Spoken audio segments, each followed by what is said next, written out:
You're listening to the Eat, Drink, Explore Radio Network. Fabulous. Live with the very latest food, beverage, and travel trends. Amazing. Now here's the host of our show, Mr. Randall White. Hello, everyone.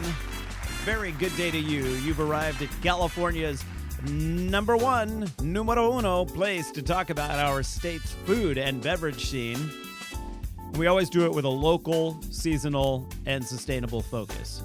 This is Eat, Drink, Explore Radio's Market Fresh Hour, and it is our goal to put you in touch with the farmers who grow, the producers who make, and the people who know about your favorite food and drink.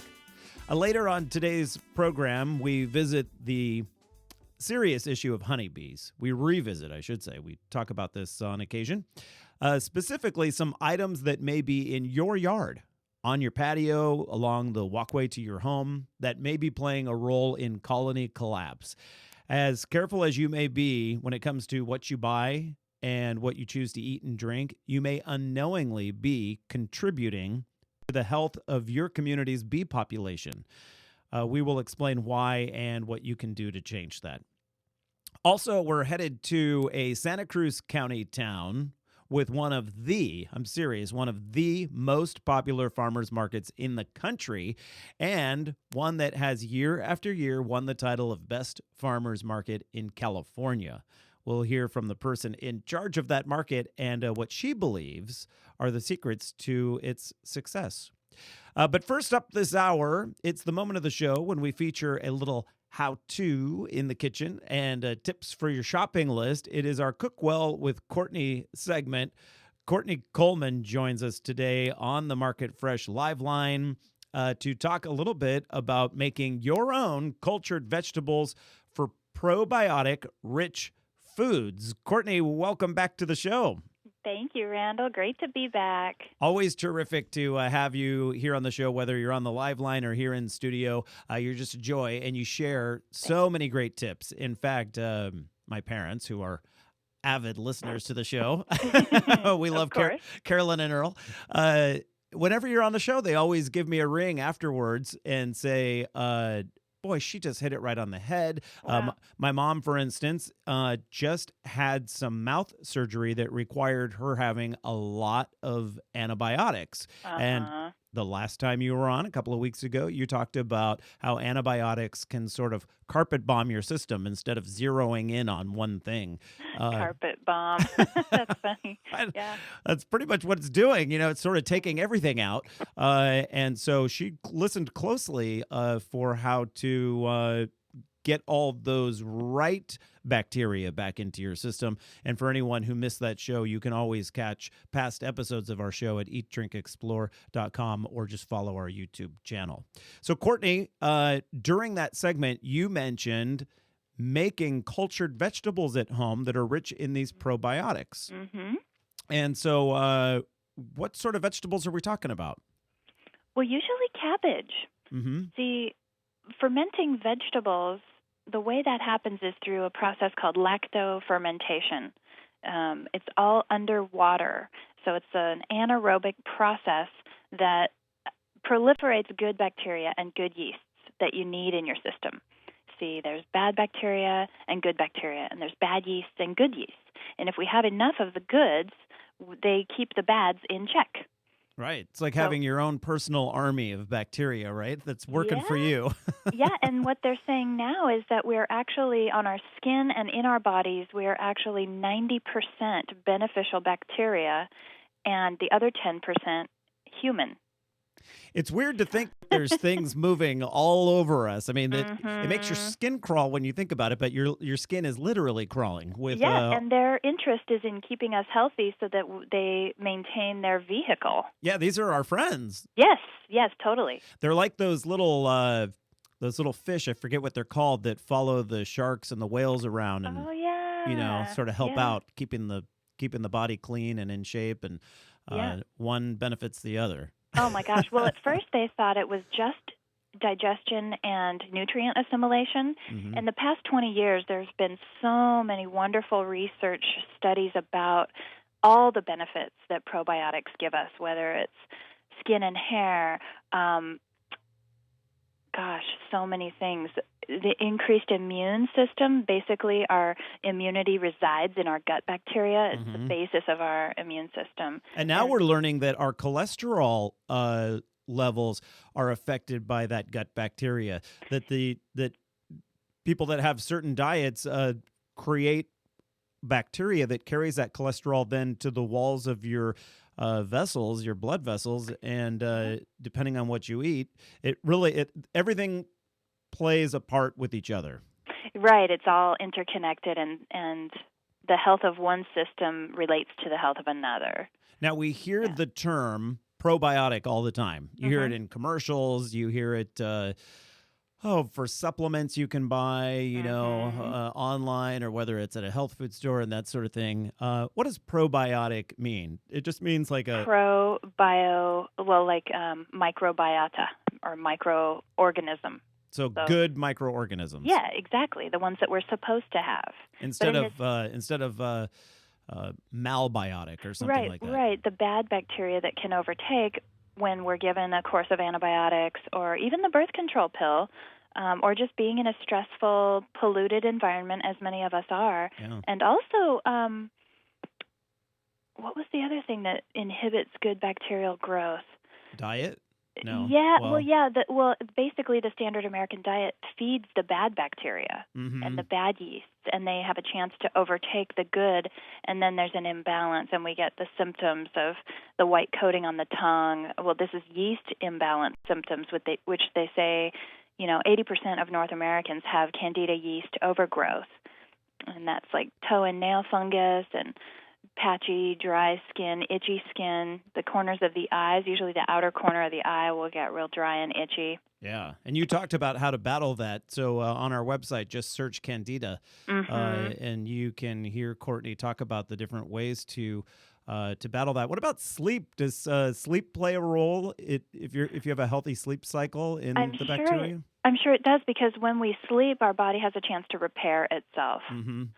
So everything, diet, lifestyle, getting enough exercise, getting enough remineralized water daily, and, getting our daily quota of water. Yeah. Oh, right. And sunshine? Oh, yeah. I was just out in my bikini on the deck for my 20 minutes of daily vitamin D, We'll have to Skype call next time so people can see. Yeah, they're finding that that's a huge factor in so many health issues, cancer, and it's amazing. And probiotics are right up there for epigenetic expression. This is the most recent finding, is that they basically help us not get cancer. Yeah. Despite whether our genes are prone to it or not, whether our parents got cancer, it's all about diet and lifestyle and environment. Interesting. And, probiotics prevent it, basically. I love it. Yeah. Well, we have a commercial break that will hit here relatively quickly, so we don't have time to jump on another topic. But when we get back from the commercial break, you can explain to people how easy it really is to make these cultured vegetables and kick down a couple of recipes for us. We are speaking with Courtney Coleman. It's our Cook Well with Courtney segment. More information on our site at eatdrinkexplore.com and through Courtney's site, cookwell.org. It's that simple. You're listening to the Market Fresh Hour here on the Eat Drink Explore Radio Network, and we're back in just a moment.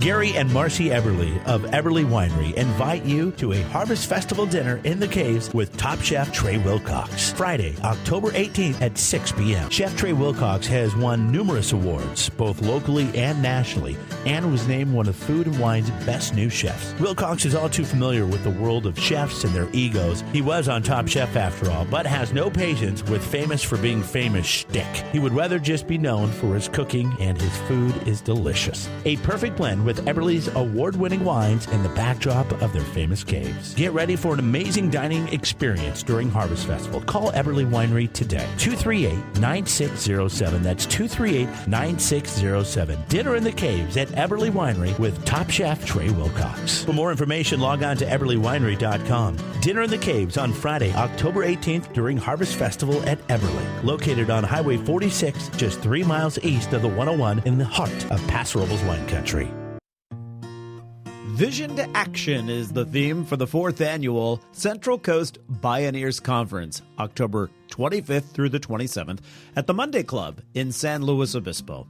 Come see the marvelous work being done locally and globally to promote resilient communities and explore new strategies and solutions to combat environmental instability and social inequality. Enjoy field trips, local workshops, inspiring talks by the National Bioneers plenary speakers, music, food, and the green marketplace. In fact, bring your broken items to iFixit's Repair Cafe on Friday, October 25th, where they can show you how to fix just about anything. Also on Friday, meet Bioneers co-founder Nina Simons. Tickets on sale now at centralcoastbioneers.org.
All right, 19 minutes now past the hour here on the Market Fresh Hour of the Eat, Drink, Explore Radio Network. I'm your host, Randall White. Always great to have you with us as we talk about all things food and beverages, local, sustainable, and we really like to skew things toward your health. And specifically when we're speaking with Courtney Coleman of cookwell.org. It is our Cook Well with Courtney segment. She joins us often would be the best way to describe it. And she joins us today to talk about working probiotics into your system. And we're not talking about mail ordering or getting online to get some probiotic pills. We're talking about making them naturally in your kitchen the way they've been developed for centuries by many different cultures. Courtney, welcome back to the Market Fresh Hour. Thanks, Randall. So so you mentioned cabbage, and cabbage has been used by many different cultures to help aid in digestion, and it's a easily preserved food, and I guess that all kind of rolls into the same thing, right? Yeah, and a little bit of salt, preferably whole sea salt, will inhibit bad bacterial growth. So what happens with cabbage and other fall-time veggies in the broccoli family is that they develop on the outside a bloom of beneficial yeast and bacteria, the lactobacilli. And when you take your local cabbage, like preferably it's from a farmer's market, from your local area, because you want to be taking into your body your local yeasts and bacteria, right? The beneficials. You can take, if at least 50% of it is green cabbage, the other 50% can be basically anything else you want, vegetable-wise. And some people even put in mushrooms, hot peppers, sea vegetables or seaweed for trace minerals. But that green cabbage will inoculate the batch with the lactobacteria you want to happen. And I can refer you to a website for a cultured veggie starter, which is a little packet of those lactobacteria that if you're not sure your cabbage has enough on the outer leaves is where it usually forms, Right. you can inoculate your kraut or kimchi with this cultured veggie starter. And there's simple instructions for making it. When I made it my first few times, it would turn out and happen and become sour and truly probiotic with the beneficials I wanted, maybe about 50% of the time. The other 50%, I think a bad bacteria must have taken over because it smelled more like eggs than sauerkraut. Yeah. You know something's gone wrong. Yeah, and it's disappointing when you spend all that time grating and chopping and mashing and stuffing and waiting. All that waiting, you wait a week to 3 weeks depending on the temperature of your home at the time. And it can be so disappointing when it doesn't turn out. Right. So you want it to have that nice sour tart scent. Exactly, and also effervescent. Mm-hmm. That'll tell you there's living bacteria going on, is the bubbles. Our olfactory system has developed so that really negative smells typically are associated with things we shouldn't eat. Yes. Over time we've evolved that way, and things that smell right, like, oh yeah, this is something I should be eating. And so the sourness is the same sour you get with like a sour cream. Mm-hmm. It is the same sour you get with many different kinds of foods. Mm-hmm. It is a preserving mechanism. It's it's fermentation is what it is. Mm-hmm. Yeah, and the nose always knows. My friend Craig Lane moved up to Santa Cruz from this area about 10 years ago, and he was one of the instrumental people that taught me how to make sauerkraut, and I would see him make his own cultured veggies, and he always said the nose always knows. Mm-hmm. Yeah. Yeah, it's true. I just had some kimchi the other day at a restaurant in Boulder, Colorado, which I haven't really spoken about Boulder since I got back, but I got to tell you, the town is doing well. Everyone has such a positive outlook, and certainly there were neighborhoods that were wiped out and that sort of thing. But in general, as a visitor to the town, you wouldn't know that anything happened. Wow. And so we went there just days after these horrible floods, and I ate at this terrific restaurant. And there really was, as a vegan, there wasn't really anything on the menu for me. It was a seafood restaurant, and everyone wanted seafood, and I didn't want to be the one to stand in the way. Mm-hmm. And so we went there, but I was able to order all these sides. So I sort of put together a dinner of sides. And one of the sides was kimchi. And I have to be honest, I've had it on plates before, but as sort of this little side dish kind of thing. Yeah. But I never really focused on it. And I got to tell you, it was absolutely fantastic. So I'd love to make my own kimchi. And all it is cabbage. No. Kimchi is a variety of different vegetables, but 50% of it is green cabbage, and often kimchi will have hot peppers in it. I see. Yeah. That's why I liked it so much. You can basically search online for how to culture kimchi, how to make your own sauerkraut. BodyEcology.com is a really great website for getting that cultured veggie starter and a bit of instruction on culturing your own veggies, whether you're making beet kvass, kimchi, or sauerkraut.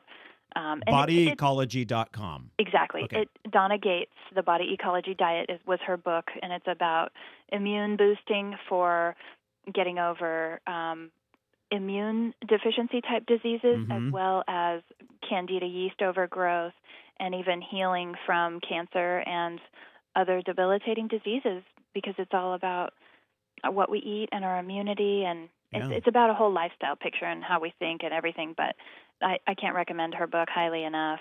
Hey, Courtney, from the time that we chop and do all the different things and stuff this cabbage into a mason jar, how much time are we talking about? You said there's that waiting period. Yeah. A week? It depends on temperature. If it's about 80 degrees, if it's warm, if you live in North County and it's summertime, maybe just 3 or 4 days or a week. Mm-hmm. And then down here in Los Osos, which even in the summer is like, maybe 60 degrees, maybe 65. Los Osos is one of those coastal climates like Marina or Oceano or Point Reyes, where you just have that kind of constant fog and very mild all the time, but not necessarily hot. Right. We don't have extreme weather, but it'll take me about 3 weeks to ferment a kraut properly. There's certain bacteria that overtake the first bacteria after a week, and then a week after that there's another bacteria that overtake, and each time the pH of the ferment is getting more and more, I think, acidic. Oh, okay. So it's creating an environment that the lactobacteria proliferate in and that inhibits all the other bad bacteria. Is there a tip that you use? You mentioned the scent, but is there a way to sort of know it's done, like a texture to the cabbage or?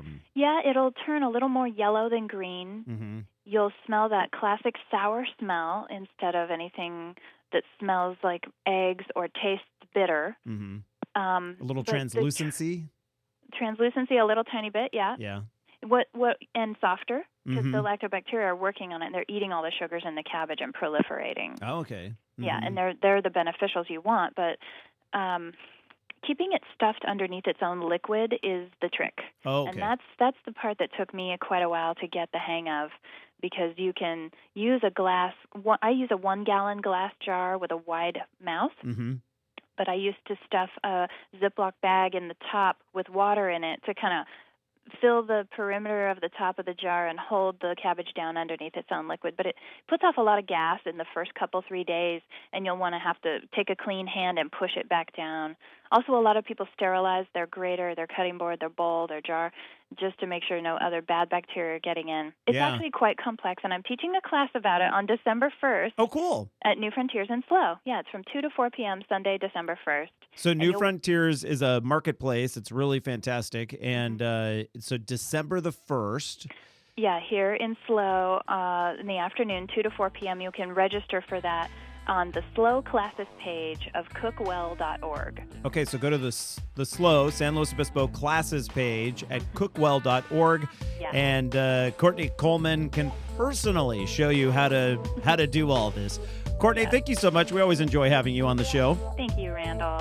All right, everyone, stick around, because just after the break, we've got so much more here on the Eat, Drink, Explore Radio Network Market Fresh Hour. Back in just a moment.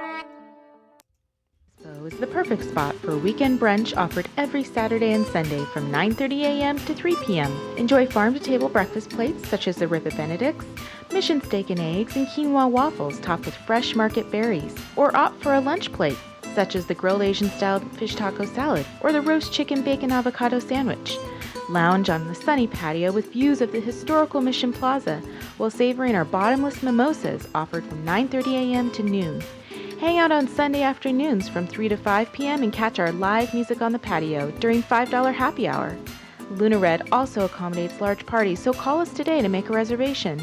Follow us on Facebook for daily specials and visit our website, lunaredslo.com, to view current seasonal menus, our live music schedule, or check out our happy hour offerings.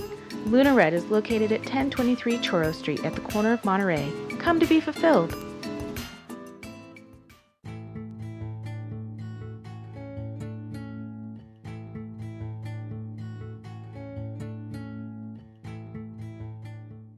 Seems everybody's going organic, including lawn care. Did you know communities across the country are converting their lawns, playgrounds, and playing fields to an organic care program? And it's working. You can safely control weeds and pests and have a beautiful lawn. Your kids, pets, and water supplies will be safer, and your neighbors will be green with envy. Oh, and in the long run, organic lawn care is cheaper than doing it the conventional way. Switch to organic lawn care today. Visit pesticidefreelawns.org. The folks who brought you this public service message. Check out pesticidefreelawns.org today. At the American Lung Association, we're fighting for a day when we can all breathe easier. We're fighting for clear skies over every city and healthy lungs throughout the country. We're fighting to free millions of Americans from the addictive grip of tobacco and the devastating effects of lung disease. The American Lung Association isn't just fighting for air, We're fighting for all the things that make it worth breathing, and we can use your help. See what you can do at fightingforair.org.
And welcome back to the Eat, Drink, Explore Radio Network. This is our Market Fresh Hour. I am your host, Randall White. 33 minutes past the hour. Great to have you with us today. We should let you know that this hour of Eat, Drink, Explore Radio is brought to you by the 4th Annual Central Coast Bioneers Conference, now just a few weeks away, October 25th through the 27th at the Monday Club. That is in San Luis Obispo, California. You will hear the nation's leading thinkers in ecoscience, social and environmental activism, the new food system economy, and more. There are field trips, local workshops, music, food, and there's also a green marketplace. Bring your broken items. This is reason to go alone right here. Bring your broken items to iFixit's Repair Cafe on Friday, October 25th. They can show you how to fix just about anything. iFixit, really up and coming. Also, the keynote speaker that day will be Drew Dellinger, founder of Global Poets for Justice. Enjoy the Green Chef Cook-Off then on Saturday night, October the 26th, with dancing to the Mother Corn Shuckers, wine, and a great selection of Figueroa Mountain beers. Tickets are on sale right now at centralcoastbioneers.org. All right, time to do a little consideration regarding the colorful garden plants you likely have sprinkled throughout your yard. Now, think about it. Where'd you buy them? And, did they hold up pretty well? Are they beautiful? What's the bee population like in your backyard? There are new studies that show the plants bought at some of the nation's largest chains are pre-treated with pesticides. So even if your backyard is organic and you do everything you can to limit your use of pesticides and those sorts of things, the plants you buy and then bring into your yard may already come pre-soaked with this sort of stuff. And then that is transferred to the bees. And, if you're like my parents, they had a really hard time growing zucchini this year because they just weren't getting any pollination. Joining us on the line right now to talk about this issue is Lisa Archer. She's with the Friends of the Earth BeeAction campaign, and she joins us on the Market Fresh Live line right now. Hey, Lisa. Hi there. Thanks for having me. Yeah, well, this is interesting to me because my backyard is filled with plants that I bought down the street at a national chain. Yep. And we have had bee issues in our backyard, and I was scratching my head thinking, what is the deal? What's going on here? And so tell us about what you've learned regarding these plants that people buy at your Lowe's, your Home Depot. I'm sure there are some other ones out there, and how they are affecting local bee populations. Sure. So, Friends of the Earth worked with the Pesticide Research Institute to test plants from 3 different cities across the country, from the San Francisco Bay Area, from the Minneapolis area, and from the Washington, D.C. area, to get an idea of whether bee killing and harming pesticides called neonicotinoids, which are a key factor in the global decline of bees and other important pollinators, if those were actually being used in our bee-friendly plants.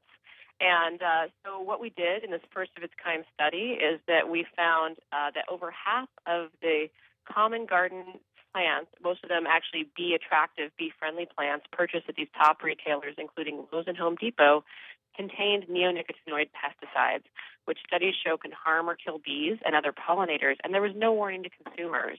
And so these are actually soil treatments. They're actually treated in nurseries before they're sent to your Home Depot or Lowe's often, and they can also be used. They can also be leaf treatments. So this happens in the nursery. There's no warning to consumers that these pesticides have been used. And unfortunately, because these pesticides are systemic pesticides, that means they're taken up through the soil, up into the plant, and they're expressed in the nectar and the pollen that bees and butterflies and other pollinators take back to their hives and use as food. Gardeners may actually be harming bees without even realizing it. Now, bees and other pollinators, which are essential to pollinate 2/3 of the food crops grown around the world, are in great peril, and populations are dwindling worldwide. Yeah. Everything from your almonds to your apples to soybeans and watermelons and zucchini, as you mentioned, rely on bees for pollination. And without bees, we'd have a pretty bland diet. So we were quite concerned when we learned that not only are these pesticides being used in agriculture, and neonicotinoids are actually the most popular pesticide in the world, which is one of the reasons that scientists are concerned about their use and their links to global bee declines. But we wanted to find out if they were also being used in bee havens, which our backyards should really be, and public gardens and other spaces like this. And what we found was very disturbing. And as a home gardener myself, I try really hard to not use pesticides in my backyard and create habitat for bees and other wildlife. And unfortunately, I have actually bought some of these plants and found out that I may actually be poisoning bees, and I think I'm helping them. Yeah, really disheartening for me to find this information out because we were having a problem with bees in the backyard, and so we specifically bought colorful plants to help attract the bees to the yard, and little did I know that we might be poisoning them in the process. Lisa, what has been the reaction from some of these larger chains regarding this practice? Is it something that they say they're poised to stop, or what have you found? Sure. So when we released this report, we shared it with Home Depot and Lowe's and Orchard Supply Hardware, as well as other garden retailers. And we sent a sign-on letter with groups, ally groups from across the country. And thus far, the only response we've gotten is from Home Depot, and they responded to the press. We got a bunch of press on this report, which is great to educate a lot of consumers and folks around the country. But they said that they were very concerned about bees, and that they would contact the study authors, and we have yet to hear from them. So that's why we're actually asking all of you and folks across the country to contact Home Depot and Lowe's. You can go to BeeAction, that's BeeAction.org, and there's an action there where you can actually write to Home Depot and Lowe's CEOs and let them know that you care about this and ask them to stop selling bee-killing pesticides. So these pesticides are not only in the pre-poisoned bee-friendly plants that you might purchase for your garden, but they're also in off-the-shelf systemic plant treatments. This is something else you want to avoid. Right. And these are often called, GrubX is one really popular one that people use on lawns to kill grubs. It ends up in the clover that grows on your lawns that can actually poison bees. There's also a lot of tree treatments, for example. So they're called systemic plant treatments. They look like they're tree food, but in reality, they contain pesticides like imidacloprid. So one great thing is you can look on the label of these products in your Home Depot and Lowe's and look for the active ingredients, the pesticides. They're in a tiny font in the front usually of the product. And we actually have a list of these pesticides in a report that you can also find at BeeAction.org. That's BeeAction.org. Long term, we would really urge these retailers, the big box ones, but also the smaller mom and pop local garden centers, which I try to shop at actually, and support. We're asking all of these garden centers to tell their suppliers to not pre-poison the plants with bee-killing pesticides. They're not essential to healthy plants, but they are harming bees. The other thing we're asking them to do is to take these bee-killing pesticides off their shelves. Yeah. We know they can do it. This is the thing. In the European Union, they have, looked at this huge body of science saying that these bee-killing pesticides, the neonicotinoids, which are used on 140 crops around the world and are the Bayer and Syngenta's number one selling products, which are these pesticide chemical companies that sell them. The European Union has looked at the body of science and this is a key contributing factor to bee declines, among many others. But this is one we have control over, and they've banned the use of these pesticides for the next 2 years in flowering crops, which is a great start. And what happened next is that Friends of the Earth in the UK, our sister group, worked with allies to get retailers there to stop selling bee-killing pesticides. So A, we know that the retailers can do it, and B, we know that our government can and should do something similar to what's happening in Europe, which is the other thing we're asking folks to help do, which is to tell Congress to support the Save America's Pollinators Act, which would do essentially what European Union has done and pull these bee-killing pesticides out of agriculture to protect these pollinators we need for our food supply. Save America's Pollinators Act. There's an actual, it's already written up and everything?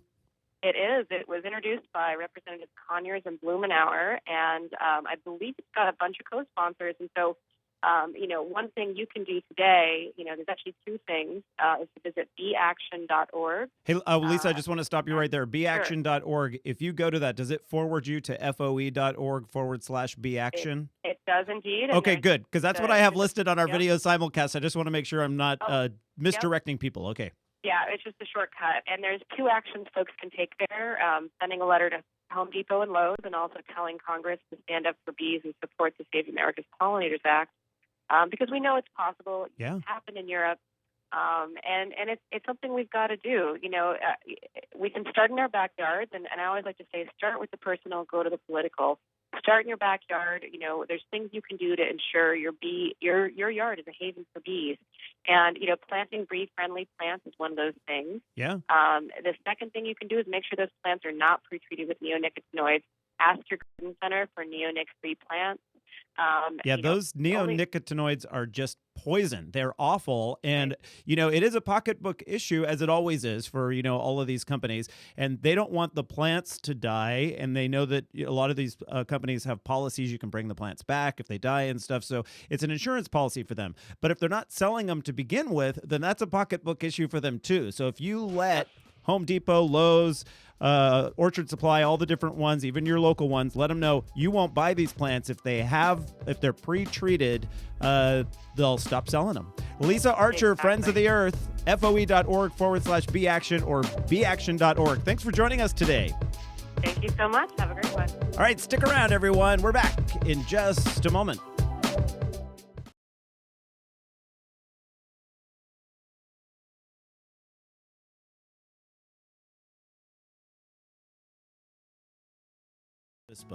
You will hear leading thinkers in ecoscience, social and environmental activism, the new food system economy, economics, and ecosystem restoration. Come away with knowledge on how each of us can play a meaningful role in facing today's world challenges. On Friday, our keynote speaker will be Drew Dellinger, founder of Global Poets for Justice.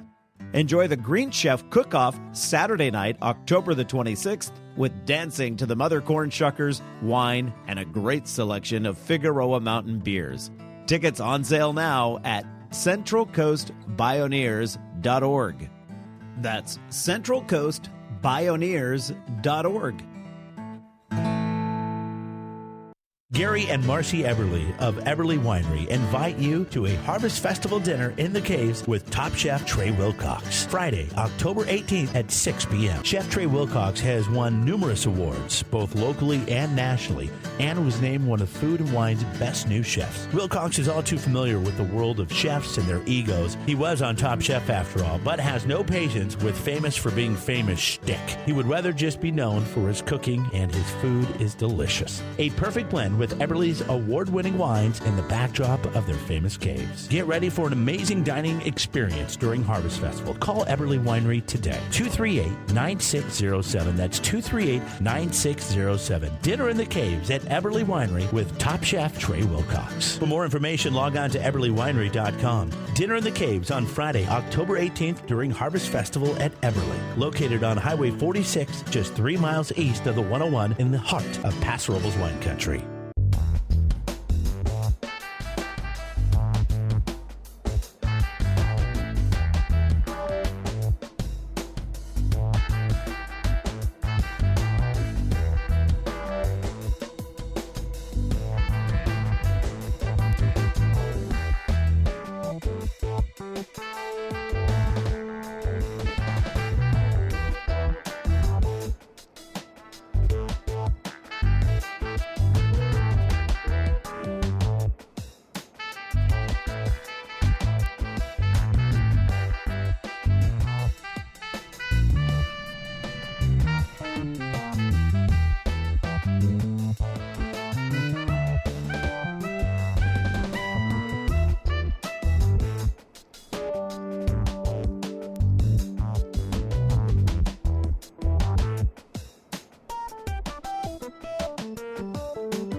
And a big welcome back. It's now 49 minutes past the hour. Time for the final segment of the Eat, Drink, Explore Market Fresh Hour. And keep in mind, there's a whole hour more of great food, craft beer, wine, travel, and tourism talk Sundays, 9 to 10, right here on this very station.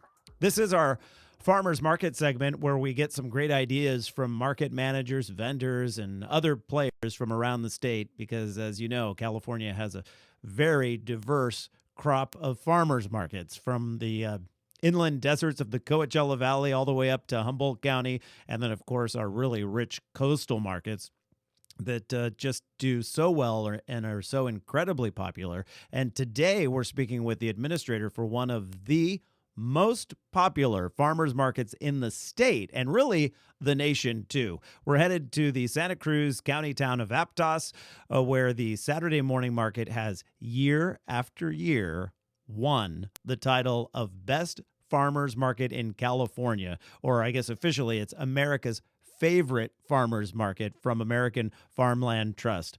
Catherine Barr is the market manager there for the Aptos Farmers Market, Saturdays 8 to noon, held at Cabrillo College, and joins us on the Market Fresh Live line right now. Hey, Catherine. Good morning, Howard. Good afternoon. How are you? Fantastic. And what I want to say to you is right off the top, a big congratulations. You just pulled off a three-peat. Yes, I know. I mean, it's very exciting. I think it just, and again, very humbling. I mean, it's great, and we're just really excited about it. How does that American Farmland Trust polling work? How do they figure out who the favorite which markets are the favorite? Yeah. Basically, for this year, they did something a little different. They asked anybody coming in to vote. You give them your mailing address, your email address, and what you're doing is you are going to just dedicate $10 a week to shop at any farmer's market anywhere. Like a pledge. Yeah, exactly. And our customers did it. It was just again just really great. And we do have a really loyal following there at Aptos. So I wish I could get out of a farmer's market for $10. Yeah, I know you have to shop very, very carefully. I just bought a jar of honey the other day that was $22. It's gone up $4 in price just because of the bee situation. Bees, yeah, the bees and the honey. That's a very sad situation. So yeah, I could see that. So Catherine, let's talk about this specific Aptos Farmers Market. It is part of the Greater Monterey Bay Certified Farmers Markets. How many markets in total? There's 4 markets. There's one here in the Santa Cruz County, which is the Aptos market, and then we have 3 in the Monterey County, which is right next door. So okay, great. And so this Aptos market is clearly like the queen bee, keeping on the bee topic, right? Yeah, it's our flagship market. This is where we have more of the vendors, and we have during the summertime and when we're at peak, we have 65. Okay. And this is what kind of basically this Aptos market is what started this whole farmers market here on the Central Coast. We've been around since 1976, so this is the mother of all farmers markets. Oh, terrific! I love it. And tell me what. I understand you have live music there at the market? Yeah, we have live music. We have we have our own little farmers market string band, and basically they were customers. They started out as customers, and they still are. But they said, well, could we kind of just play a little bit? And I said, well, have at it. And so now they're just a fixture, and so now, and they're great. They make their own songs about vegetables and so forth, and farmers, and they now also have gigs outside. In fact, they even played at my daughter's wedding. So I love they're that good. I mean, they're really cute. So you can see them, every Saturday. So they're great. That's probably fun for the kids too, especially songs about veggies, and it makes it they make a connection in their head. Oh, they do. And that's what this market is. It's just really community oriented. And I maybe I'm dating myself, but I still see people that I went to 4th grade with there at the market, and and that's what it is. We have a really great list of farmers that come, and they've been together for such a long time. So it's really like family. Yeah. And then we have the customers that really come every Saturday, rain or shine, because we're open, rain or shine. And it's just really great to see them, and they've really gotten that rapport with that person that's growing their food. So it's a kind of a win-win situation all around. It's a very convenient location. That's probably one of the reasons people like it as well. They're at Cabrillo College. You can you can bike there, you can drive there, plenty of parking, walk. Exactly. Yeah. And then we see basically we really don't open till 8:00, but and I get there like about 5:15 to kind of start setting things up, and I usually see people kind of start coming in about 6:15, and because they're getting their stuff early because they're going to the beach. Oh, right, yeah. So I mean, it's just it's kind of it was me, and it was a Saturday, and I had a time to sleep in. Maybe I try to do that, but you got to get there early, I guess. I'm always trying to beat the clock. Try to get there before the vendors pull up shop on the Saturday market I go to. Yeah. Exactly. So and the vendors don't mind because again, you're meeting family. You're meeting your friends there, and it is a lot of the social kind of thing. And because a lot of these farmers, they've been on their farm, all week, and they look forward to the Saturday morning market to come out. So, hey, Catherine, we should we should talk a little bit quickly about what is available at the market right now. And one of the pictures shared with us that we are showing on our eatdrinkexplore.com video simulcast are really bright orange pumpkins. We're in pumpkin season right now, and if you don't want to go pick them up at the market or pick at a brick and mortar market, or you don't want to go out and cut one yourself, you can get them at the farmer's market. Absolutely. The sugar babies are just coming on. We have a lot of the other winter squash as well. On October 26th, we're having our Harvest Hoedown. This is something that we do every year, and we give away free pumpkins to the kids, and we have face painting, and it's all free. We're having our apple pie contest, which is very popular. Uh-huh. So, it's kind of nice. And we give out, apple juice that is made. One of the farmers makes apple juice out of his apples. And, again, it's just kind of a thank you, too, to the community. Yeah. So, we have a really good time with people coming for that. And, so most of the farmers will bring their big pumpkins. I have this new guy coming out, and he has something that's called a peanut pumpkin. And, they're huge. But the way that some of the I guess you call it knobs. I don't know what you call them on the pumpkin. The little bumps or warts? Yeah, exactly. They look like peanuts, like regular peanuts. So, I'm looking forward to that this year. So that's going to be kind of very exciting. So. And then peppers are in season right now. Peppers are in season, yeah. Cabbage? Cabbage, wonderful cabbage. A lot of peppers. We still have the oranges are coming in. The kiwis will be in probably in November. Oh, kiwi, that's right. Yeah. Chestnuts are roasting on the open fire now, so get them while they're hot. Where are we artichoke-wise? Because you guys are in artichoke country. Oh, yes. Oh, artichokes almost year-round. Yeah. We're just doing, and Brussels sprouts as well. So if you like those are just really just hot. I do, yeah. The Brussels sprouts on the stalk. I love getting them that way at the market. Okay, and so that's it's the best way. MontereyBayFarmers.org. And then if you want to do the /Aptos.html, you can get there that way. But just MontereyBayFarmers.org. We have a link at EatDrinkExplore.com. Catherine Barr, Market Manager for the Aptos Farmers Market. I can get it out, I promise. Right. Thank you so much for joining us, and congratulations again on the thank you. incredible accolades. Yeah, super. Yeah, I love it. And you know what? We love our customers, and that's what makes this happen every Saturday. Well, fantastic. Thanks for joining us, and that does it for you at home, too. Thank you. This is our Market Fresh Hour. Another reminder, whole another hour, Sundays 9 to 10, right here on this station. I'm your host, Randall White, and for now, bon appetit.